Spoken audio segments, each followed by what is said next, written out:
High, আরেকবার আপনাদের সাথে লাইভে যুক্ত হচ্ছি। আমার একটা ছোট্ট পাখি আছে। এখন আমি ডিউটি থেকে আসছি, ব্রেকে আসছি। এখন পাখিটাকে আপনাদেরকে দেখাবো এবং তাকে আমি একটু সেবা যত্ন করব। ওকে ওর খাবারটা খাওয়াবো।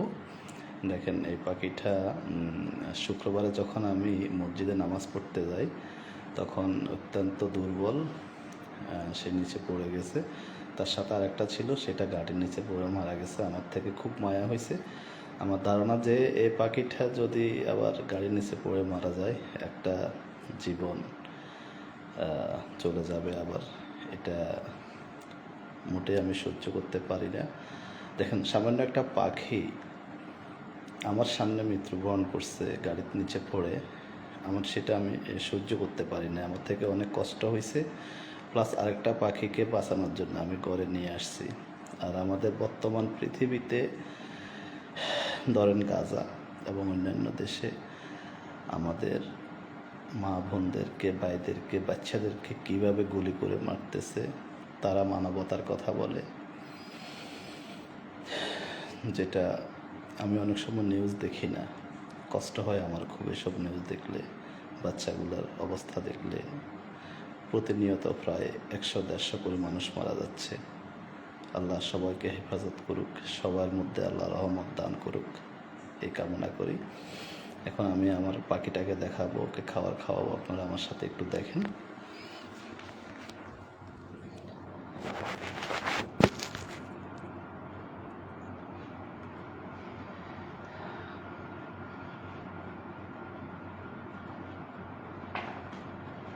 আপনারা জানেন এটা হচ্ছে কোয়েল পাখি। তো আমরা জাস্ট পুরনো একটা কাপড় নিলাম, গামছা।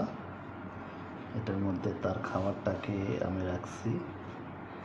এখানে আছে সরিষা দানা, অনেকগুলো খাবার আছে। এটার সাথে রাইস মিক্স করছি, সরিষার দানা। আর একটা এর নামটা আমি ভুলে গেছি। এটা আমাদের দেশে যে গম হয় না, খেতে গমের মতো, কিন্তু এটা ছোট দানা। কোয়েল পাখির জন্য অত্যন্ত স্বাস্থ্যের জন্য ভালো তার। আমি কালকে নিয়ে আসছি। আমার পাখিটা অত্যন্ত দুর্বল ছিল। দেখেন আজকে আলহামদুলিল্লাহ সে অত্যন্ত সবল, সুস্থ এবং সুন্দর হয়েছে দেখতে।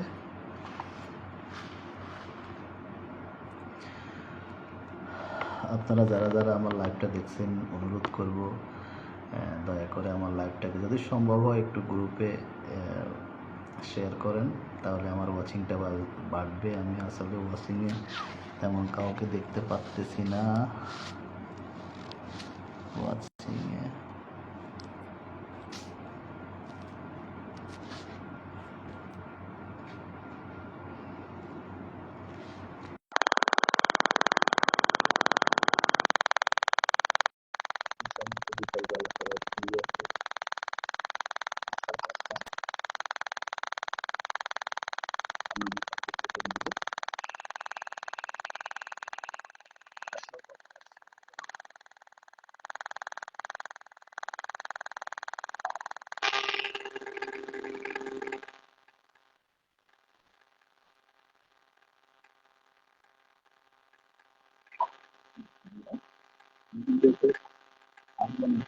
চলে যাবে, এখন দেখতে পারে সুন্দর করে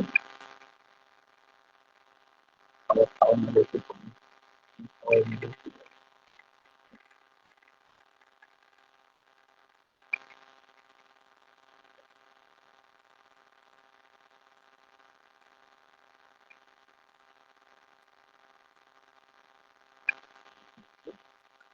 তোমাকে দেখতে